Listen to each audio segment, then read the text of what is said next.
Part 1. The wind that doesn't forgive out here on the frontier. You learn fast that nature doesn't care who you are. It doesn't slow down for the brave, or show mercy to the stubborn, or wait patiently for the unprepared.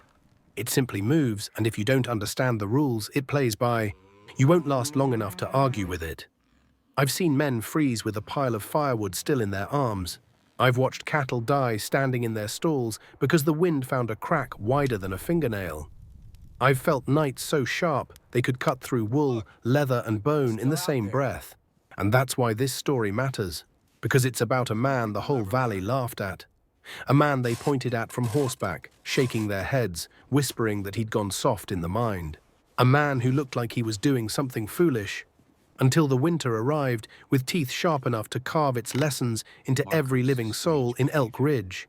By the time we reach the end of this tale, you'll understand not just why he lived, but how his strange idea carries a truth any one of us can use, whether we live in a log cabin on the ridge or a warm home 1,000 miles from real snow. Part 2. The valley before the storm winters in the northern ridges of Wyoming don't arrive. They fall, heavy, sudden and absolute, like a curtain pulled across the sky. In 1894, the folks living in Elk Ridge Valley called that season the winter that split the pines, because the cold dug so deep into the trunks of those towering trees that they burst open with cracks loud enough to wake a sleeping horse. Elk Ridge wasn't a town, it was a scattering of stubborn cabins connected more by hard living than by fences.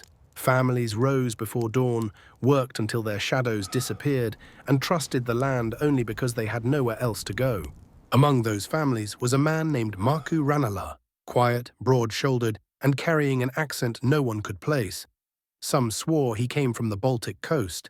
Others said he'd spent half his life on frozen seas. But everyone agreed on one thing. The man watched the world differently, like every drift, every wind gust, every shiver in the trees meant something he understood, and we didn't. To the west lived Silas Boyd, a born and bred Wyoming rancher with 12 winters under his belt, and the confidence of a man who'd survived each one by grit alone.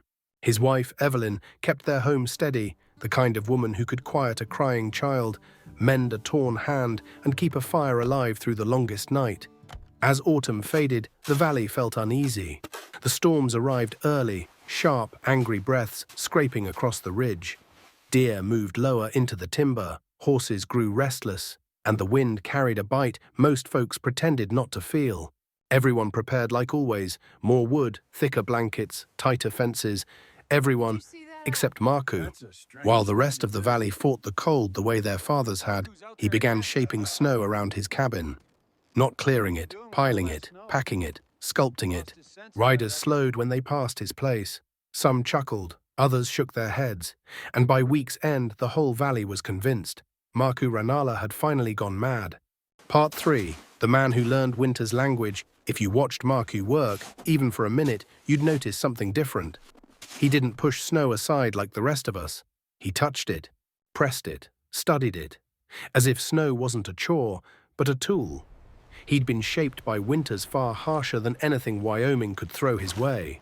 He grew up on a rugged stretch of Baltic shoreline where storms rolled in like charging bulls and the sea froze thick enough for horses to cross. His people were ice cutters, net menders, seal hunters, folks who didn't avoid the cold but partnered with it. His greatest teacher was an old fisherman named Jorrit, bent like driftwood, voice cracking like breaking ice. One night, when Marku was still a boy, a blinding storm smashed against their village. Instead of letting the boy hide by the hearth, Jorrit dragged him outside and marched him straight into the teeth of it. "Winter has a language," the old man growled. "If you don't learn it now, you'll die trying to learn it later." In the heart of that storm, Jorrit carved a small hollow into the side of a massive drift. He pushed Marku inside, crawled in after him, and sealed the entrance with his hands. Instantly, the world changed. The roar outside softened to a heartbeat hum. The air inside grew calm. Still, almost warm. A single lantern flame would have sufficed in that space. Their own breath did the rest. That night, Marku learned the truth that shaped his entire life. Cold isn't the enemy. Wind is. Cold will test a man. But wind will strip the heat right off your bones and leave you helpless before you even understand what's happening. Snow, if shaped with respect, becomes a shield against the very force that kills. As he grew older, he learned the weight of different snows, the kind that collapses, the kind that holds, the kind that rings solid under a boot. He learned why a curved ceiling bears more weight than a flat one, why packed snow breathes just enough to keep a man alive, why warmth isn't something you force with fire, but something you trap with stillness. So when he came to Elk Ridge Valley and felt the Wyoming wind tear across the ridges for the first time, he understood something the other settlers did not. The danger wasn't the cold sneaking into their cabins. It was the wind stealing their heat faster than any fire could replace it. And that's why, when the first snows of 1894 began piling deep around his cabin, Marku didn't fear them. He welcomed them and walked straight into the drifts. Part 4, the strange work of Marku Rannala. As December crawled into the valley, the storms thickened. Each morning, folks stepped out into new drifts, stacked higher than a horse's belly. Men cursed as they shoveled paths that vanished again within hours. Doors froze shut. Roofs groaned under the weight of white, heavy with the promise of collapse. And yet, up on the rise where Marku lived, the sight was even stranger than before. He wasn't just clearing paths between his cabin, barn, and root shed. He was carving into the drifts, shaping them like an artist chiseling a sculpture.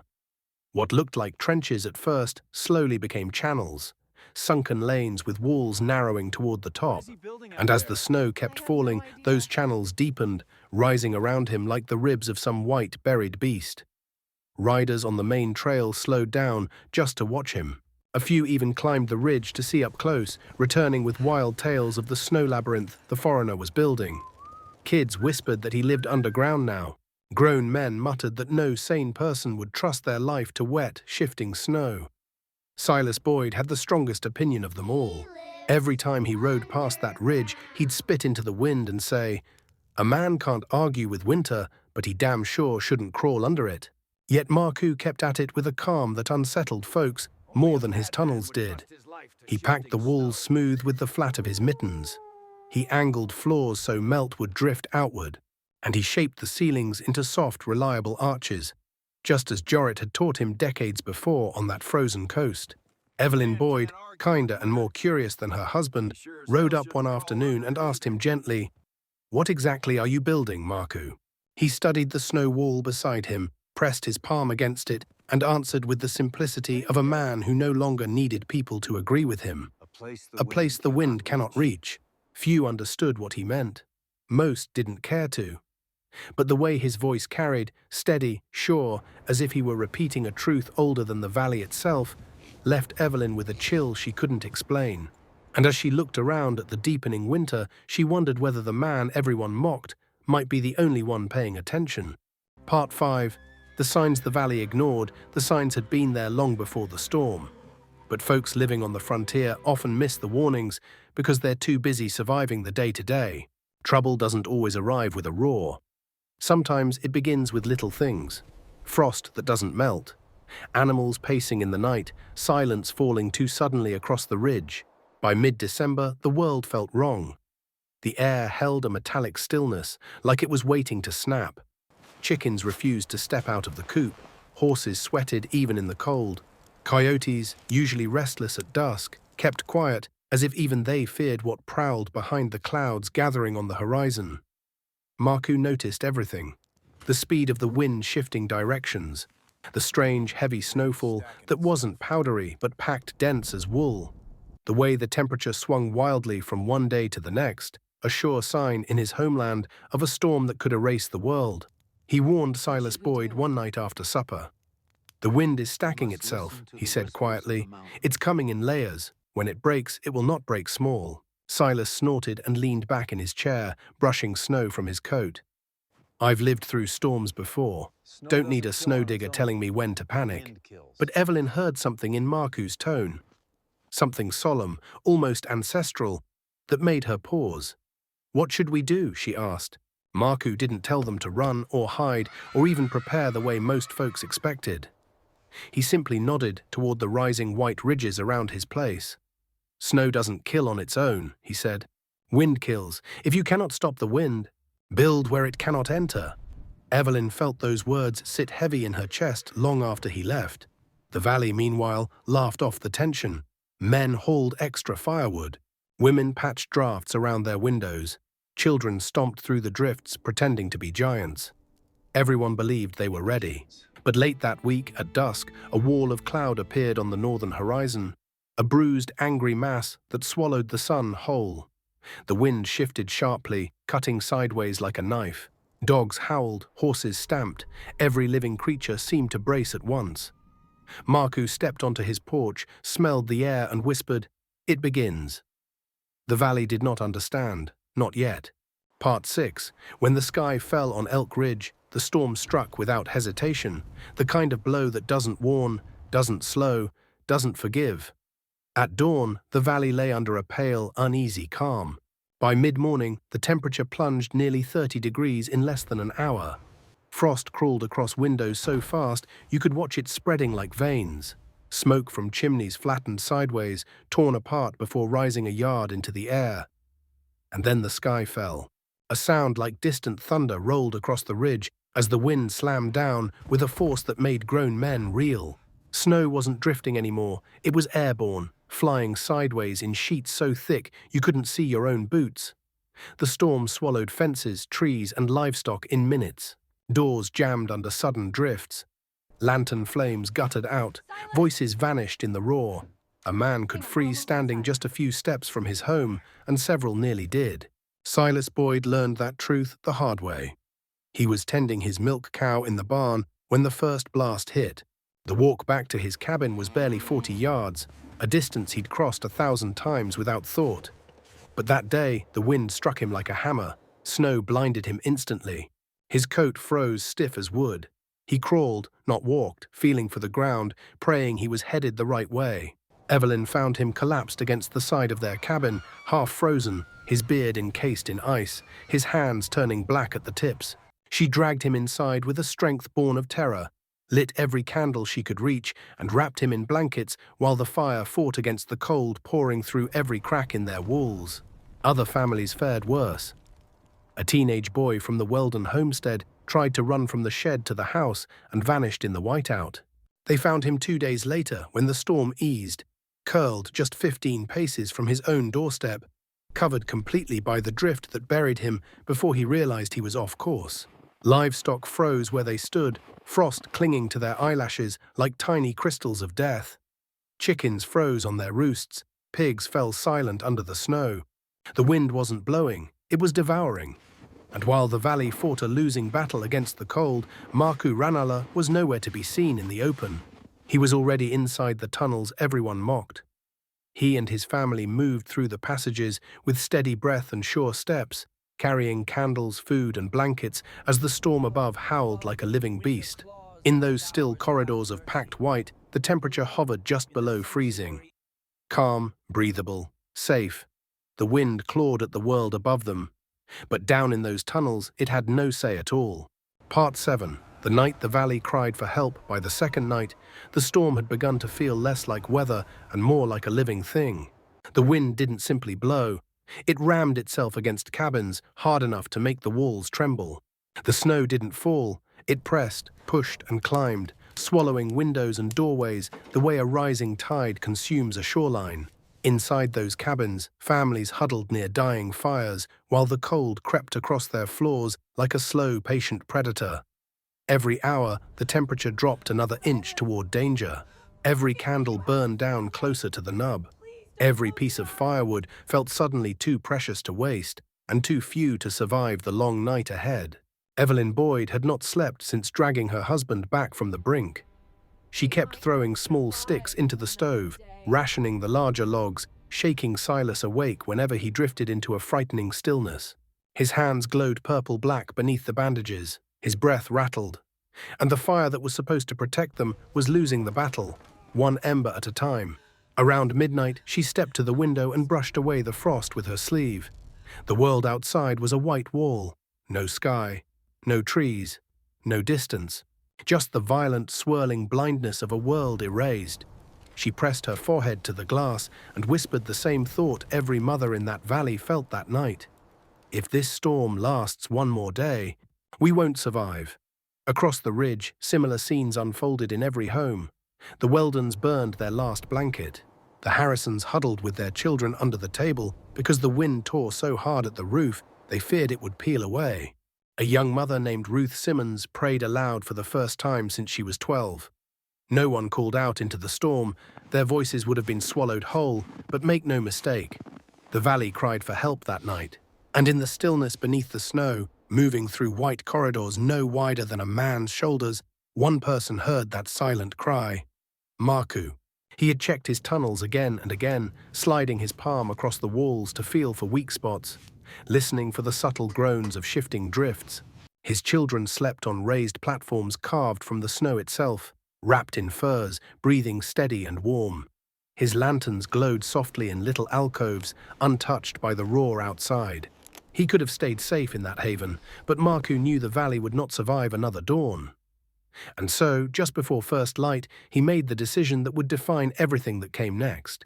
Part 8, through the whiteout with a rope around his waist at the tunnel entrance, Marku stood still for a long moment, eyes closed, remembering the lessons of his homeland. Measure with your feet, trust the earth beneath you, read the wind with your skin, not your sight. He tied a thick hemp rope around his waist, one end looped securely around a carved notch in the snow wall. The other end he left coiled at his feet, not as a tool, as a lifeline. He pushed his hand into the drift, sealing the exit, widening it just enough to slip through. Instantly the storm struck him like a thrown wall. The wind roared so loud it felt as if the sky was screaming. Snow blasted sideways, stinging his cheeks like hot sand. The world had no shape, no direction, just cold, motion, and the maddening whirl of white. Marku crouched low, instinct taking over. He angled his body sideways into the wind, letting it hit at the same point on his jaw so he could track direction without ever seeing.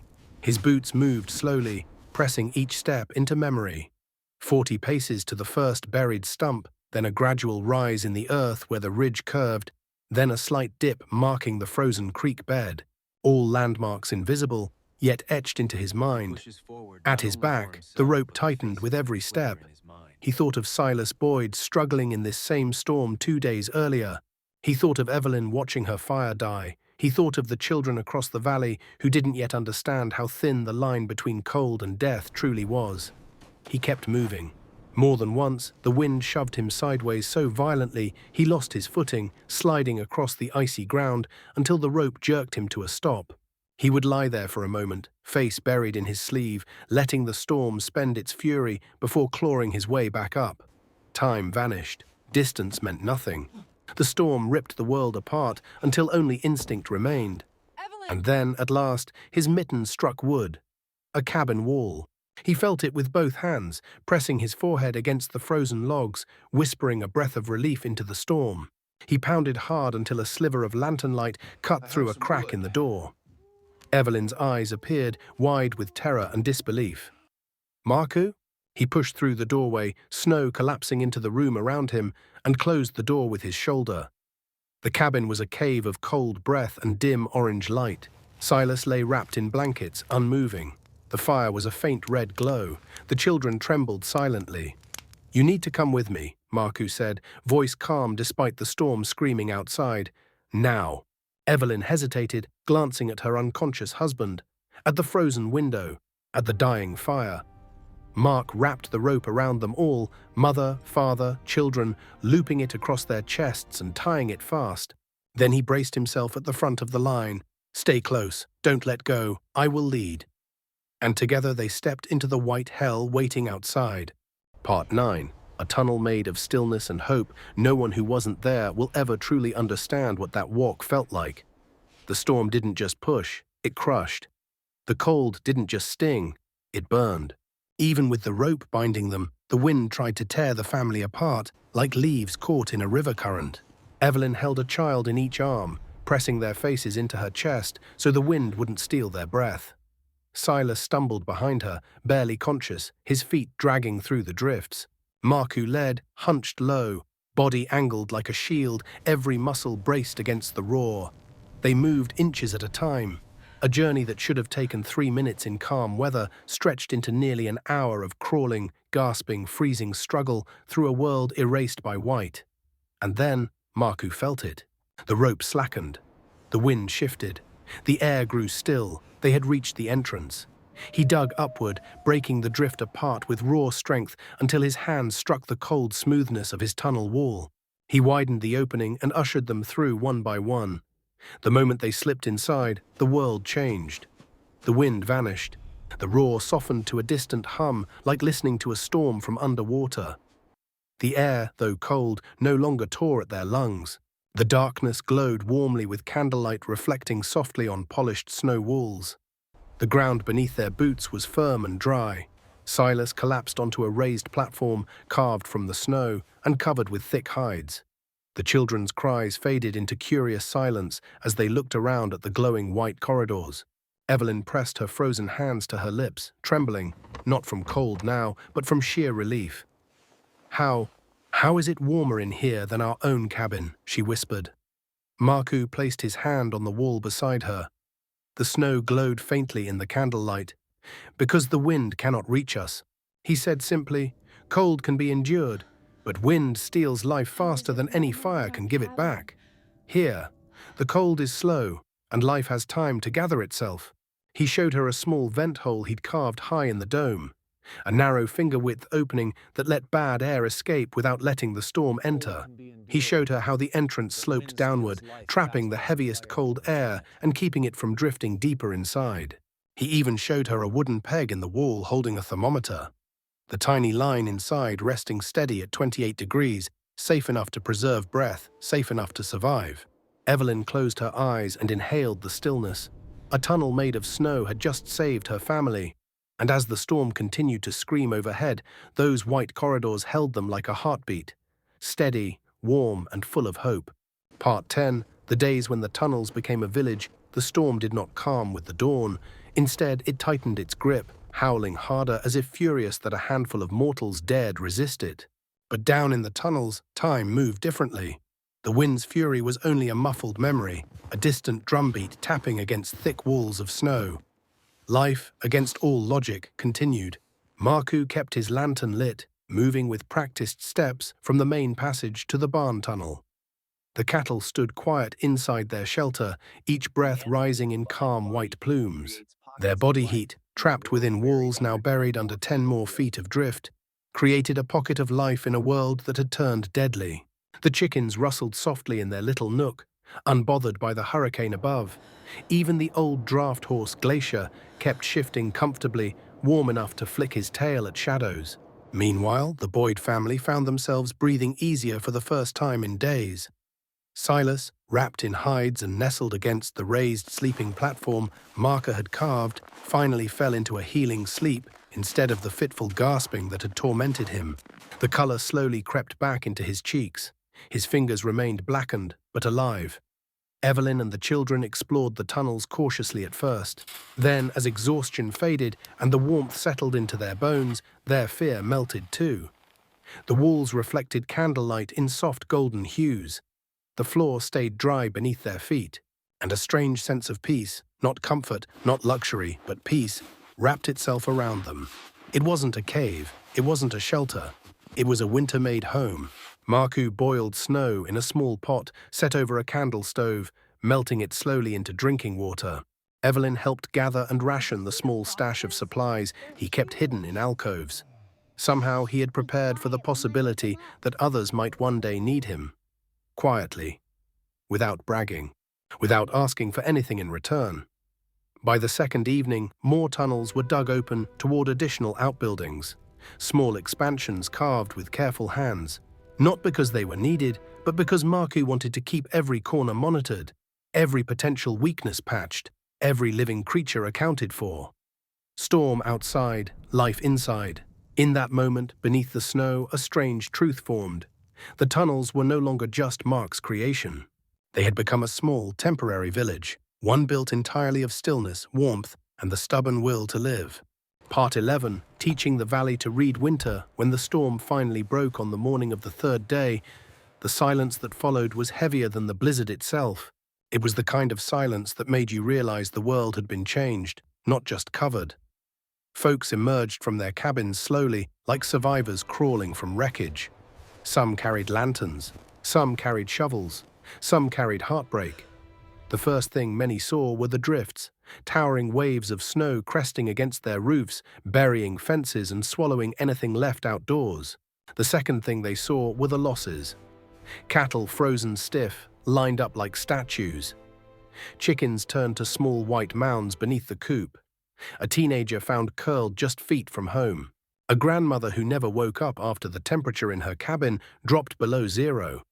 But once the grief settled, their eyes turned toward the ridge, toward the one place where smoke still rose straight and thin from a vent carved into the snow. Marku guided the Boyd family out first. The entrance had to be dug open from the inside, and when Evelyn crawled into the morning light, she gasped. The tunnel mound had grown into a mountain, 12 feet of fresh snow hardened by the wind's relentless fists. You could have walked across the roof without knowing a family lived beneath your boots. Silas stepped out next, leaning heavily on Evelyn, blinking against the brightness. His breath hitched when he saw cattle wandering peacefully near the barn door, alive, hungry, untouched by the storm's cruelty. News spread faster than fire on dry grass. Before midday, neighbors arrived from across the valley, faces hollow, eyes red, hands trembling. They came to see what the foreigner had built. They came to learn. They came because their way had failed, and his had not. Marku welcomed them with a nod, his voice still low, steady, unmistakably calm. "Snow is not the enemy," he said. "Wind is the enemy. Snow is the shield." He knelt beside the tunnel entrance and showed them the curved ceiling, explaining why a dome resists collapse. He pressed his hand to the packed wall and let them feel how firm snow becomes when shaped properly. He pointed to the upward slope near the opening, the cold trap, and explained why warmth stays higher. He even handed Silas his small wooden thermometer, letting him demonstrate how the tunnels remained almost 30 degrees warmer than the killing storms above. For the first time, the valley didn't mock him. They listened. Disbelief turned to curiosity. Curiosity turned to respect. Respect turned to the quiet recognition that they had survived by luck, and he by wisdom. That day, winter gained new rules for the people of Elk Ridge, and the teacher of those rules was a man they once called foolish. Part 12, building a new tradition out of snow in the weeks after the storm. The valley transformed. Word of Mark's tunnels traveled from cabin to cabin, then to neighboring settlements, carried by ranch hands, trappers, and supply riders who stopped for coffee and left with a story. People didn't just talk, they acted. The Harrisons dug their first trench 2 days after the storm. The Weldons followed.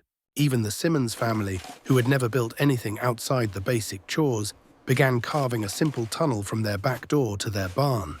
Marku didn't lead the work. He taught quietly, patiently, letting each family learn with their own hands.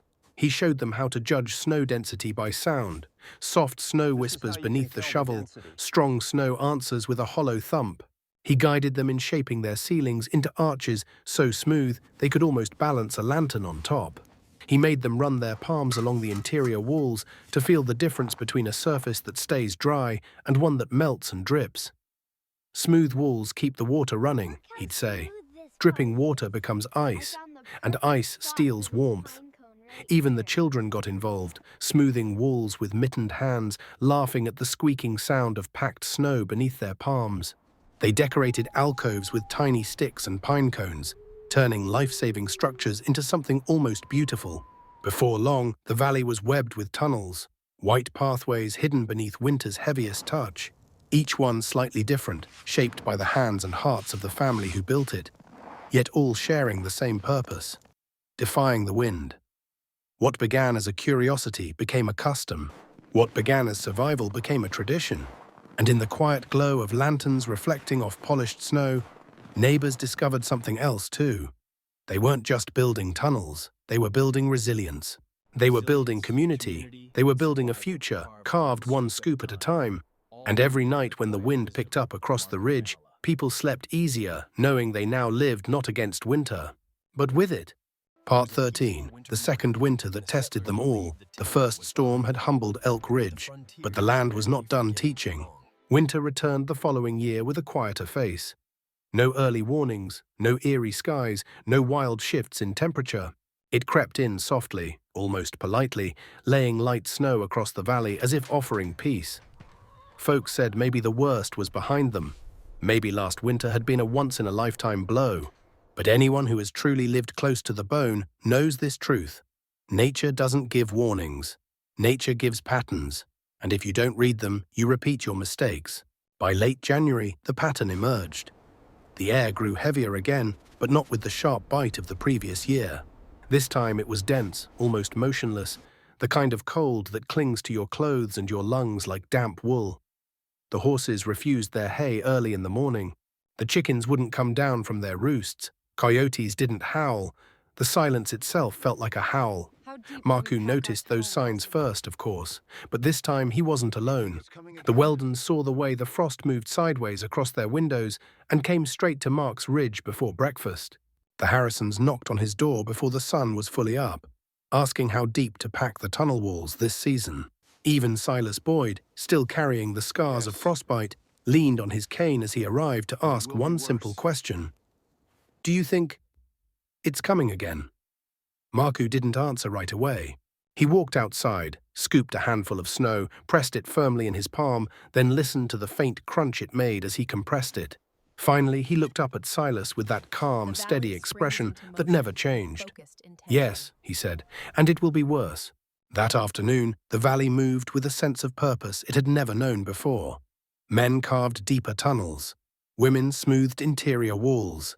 Children fetched lanterns, blankets, buckets of dry kindling. What used to be a single family's strange obsession had now become the valley's shared discipline.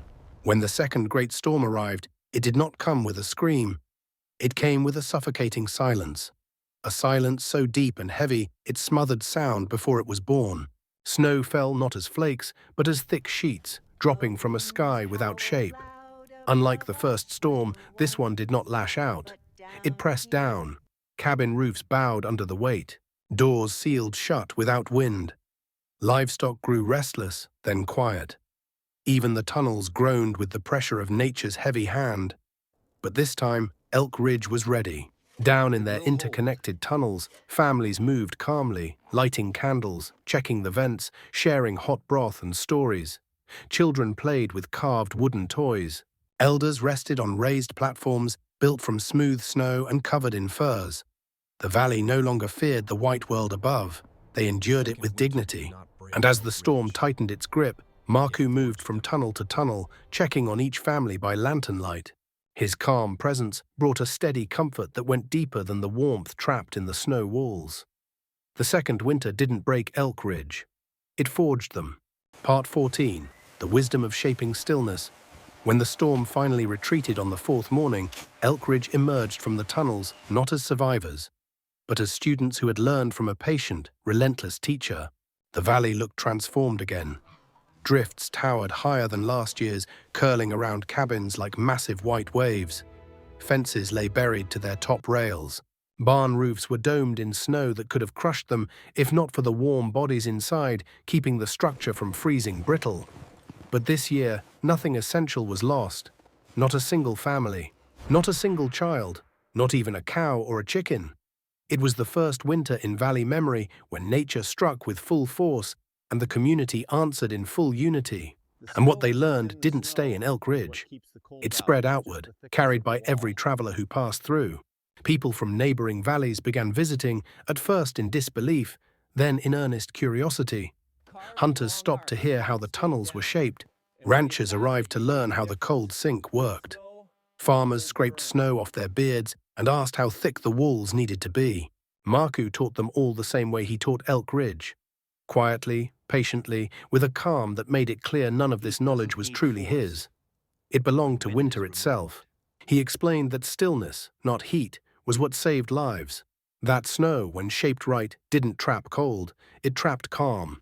That warmth doesn't have to be strong when wind is removed from the equation. That a man can outlast the cold, but not the wind. He spoke of the dome, the strongest shape nature knows. He showed how snow wants to settle downward and inward, and how a curved roof lets it do so without collapsing. He taught people to carve the tunnels using long arcs, not straight cuts. To smooth the interior so water ran in gentle channels. To carve vents no wider than 2 fingers to let stale air rise without letting the storm press inside. "Build with winter," he would say, placing his hand on the snow, "not against it." Folks listened more deeply than they had ever listened to any sermon.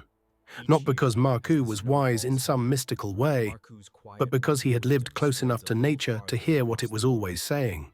And each year, as the snow fell heavy across the plains and mountains, the wisdom spread a little further. Part 15. When knowledge travels farther than footsteps by the third winter, the tunnels were no longer a novelty or a local secret. They had become a frontier legend. Trappers traveling through Elk Ridge carried the story north into Montana. Freight drivers repeated it across the Dakotas. The tale spread in whispered admiration around wood stoves in distant logging camps, reaching places where winters were just as cruel and the stakes just as high. Soon letters began arriving, carried by riders who had followed frozen rivers for days. Is it true a man can keep warm without fire? How deep must the snow be before you carve? Can the tunnels connect multiple homes? Do you have drawings we can copy? Marku, uncomfortable with praise but committed to helping, sat at his wooden table one evening and began sketching. His lines were simple: curved arches, sloping floors, cold traps, vent holes no wider than a thumb. He labeled them in clear block letters and pinned them to the wall so families could trace them. He never charged a dime. Men rode days just to learn from him. Some brought pelts or smoked meat as thanks. Others brought nothing but earnest questions. Marku welcomed them all, guiding them out into the snow, pressing it between their palms, making them feel the difference between weak snow and strong snow. He spoke softly, but every word seemed to land with the weight of the earth behind it. One grizzled Montana rancher, after walking through the tunnels for the first time, removed his hat, shook his head, and said, "I've been fighting winter wrong my whole life." The knowledge didn't stay on the frontier either. It drifted east, carried in letters sent to distant family. A newspaper in Helena printed a long article about the snow tunnels of the Western Plains. A homesteading pamphlet in Minnesota published sketches of the domed ceilings. Even a small settlement near Lake Superior began digging their first tunnels before the next heavy snowfall. And although Marku never sought attention, he understood something important. Survival knowledge only becomes powerful when shared. What he learned on a storm-torn coastline as a boy now lived on across thousands of miles. Knowledge, once released into the world, travels farther than any man's footsteps. Part 16. A legacy written in snow and wind as the years passed. Winter after winter rolled across the plains, each one carving its own scars into the land. Some storms came gentle, some came like fists, and some came without mercy at all. But Elk Ridge no longer feared them. They had become a valley that read winter as a man reads tracks in the dirt. And behind that shift was a quiet figure whose legacy grew not from pride, but from patience. Marku never stood in front of crowds. He never gave speeches or claimed ownership of the knowledge he shared. He simply lived the way he had been taught, the way generations before him had survived long before homesteaders built cabins in this country. He learned the language of winter from an old fisherman on a frozen shoreline, and now that language shaped a community half a world away. As his hair turned silver and his shoulders bowed slightly with age, the tunnels became more than simple shelters. They became lifelines woven through the valley, marks of wisdom handed from parent to child, neighbor to neighbor. Each winter, when the first storm whispered its warning across the ridgeline, families would gather fresh tools, smooth their mittens against the snow, and begin carving with a sense of reverence. What was once seen as the foreigner's madness had become Elk Ridge tradition. Children learned to pack walls before they learned to chop wood. Teenagers carved their first arches the same way other towns held coming-of-age dances. Newly married couples built tunnels together as their first act of partnership, smoothing the walls by lantern light, laughing as the snow squeaked under their palms. It wasn't just about survival anymore, it was about belonging, about identity, about shaping peace inside a world that didn't promise any. People from distant valleys, some 50, some 200 miles away, arrived in late autumn each year just to walk the snow corridors and listen to Marku speak about wind, pressure, and stillness. He would press snow into their hands, let them feel its breath, then say something so simple it felt like truth carved from granite. Winter cannot be defeated, it can only be understood. And as long as people understood, winter had nothing left to fear. Part 17. Lessons for the modern world now. You might think all this happened too long ago to matter today. After all, most folks don't carve tunnels through snow anymore. Most don't stack hay against their walls or melt ice for drinking water. Many live in homes where heat hums quietly through vents, where the nearest wilderness is a picture on a calendar, not a force that tries to take your breath away. But the truth is this: winter still has its rules, nature still draws its lines, and the lessons learned in Elk Ridge carry more weight now than ever. We live in a world where people forget how fragile comfort really is. A blown transformer, a frozen pipeline, a downed grid. Any one of those can turn a safe, warm home into a danger zone faster than most realize. And when modern comfort disappears, ancient wisdom steps forward. From Marku's life, 4 truths echo through time. Stillness is stronger than heat. People waste fuel trying to force warmth into drafty spaces. But stillness, blocking wind, sealing gaps, preserving breath, extends survival far longer than fire alone. Shape matters more than strength. A well-shaped dome of snow can outperform a poorly built cabin. The world isn't just about what you build, but how you shape it. Preparation is a language, not a task. Marku didn't wait for the storm to panic. He read the land, felt the changes, trusted what others ignored. Preparation isn't fear, it's respect. Knowledge shared becomes a shield for many. One man's skill saved a valley. Shared wisdom saves generations. And whether you live in the mountains of Montana or the quiet suburbs of Ohio, those truths still hold. A house with good insulation is a modern snow tunnel. A windbreak of trees planted on the north side of a property is a frontier survival trick still used today. Storing candles, trimming drafts, knowing how to hold heat and block cold, it all comes from the old ways. You don't need to carve a tunnel to be safer in winter. You only need to remember what the frontier already taught us. Wind kills faster than cold, stillness protects better than fire, and knowledge, passed hand to hand, is the strongest shelter of all.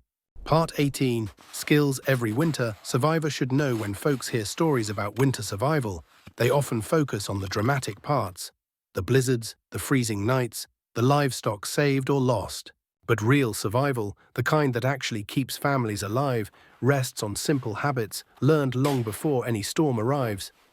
Marku's tunnels weren't miracles. They were craftsmanship. Slow, deliberate, thoughtful craftsmanship shaped by small skills anyone can learn. If you live where winter still has a sharp edge, these skills matter more than most folks realize. First, learn to read snow. Powdery snow drifts differently from dense snow. Wet snow holds shape but collapses under weight. Granular snow can be packed like clay. Knowing the difference isn't wilderness mysticism. It's practical knowledge that shapes everything from clearing driveways to insulating a home. Second, learn to build for stillness, not heat. Seal drafts before you buy a better heater. Close off unused rooms. Use blankets, rugs, and heavy curtains to trap warm air. Even a towel rolled against a door's threshold can buy you precious hours in a blackout. Third, use natural insulation whenever possible.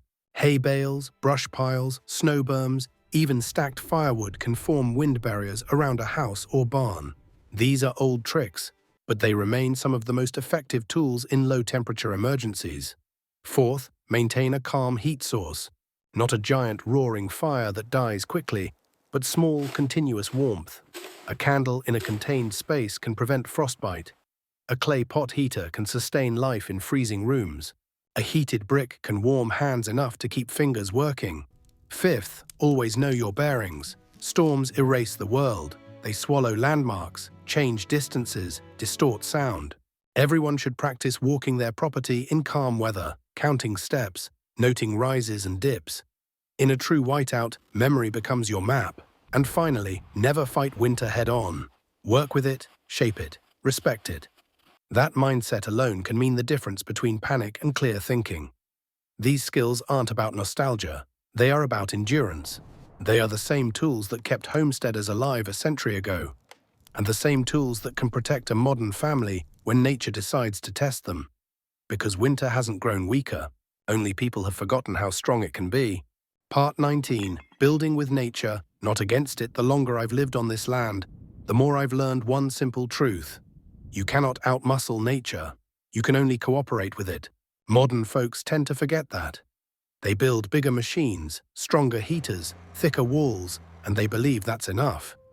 But cold doesn't care about confidence. Wind doesn't care about pride. And winter never negotiates. That's why Marku's tunnels mattered so much. He didn't conquer winter, he collaborated with it. You see, every frontier challenge has two sides, the threat and the opportunity hidden inside that threat. Snow is heavy, but it is also insulation. Cold is dangerous, but it preserves and protects. Wind is deadly, but it can be blocked, bent, redirected. When you learn to see nature through both lenses, you stop fighting it like an enemy and start working alongside it like an old partner. That mindset is what separated the men who merely lasted a season from those who built legacies that endured for generations. Cabins that angled their doors away from prevailing winds stayed warmer with half the firewood. Barns carved into hillsides preserved livestock through brutal cold snaps. Timber dried in the shade of thick pines resisted rot for decades longer than wood left in the open sun. And simple snow mounds, once thought foolish, became the valley's strongest fortification against nature's wrath. In time, the people of Elk Ridge began to see every part of their land differently. Snow wasn't an obstacle, it was a tool. Wind wasn't chaos, it was information. Cold wasn't death, it was a force to be shaped. Even the children grew up understanding that the outdoors wasn't a threat waiting to pounce, but a living system full of logic and predictability. They learned to carve the arch of a tunnel before they learned to spell their own names. They understood the way snow settles, the places drifts gather, the meaning of silence before a storm.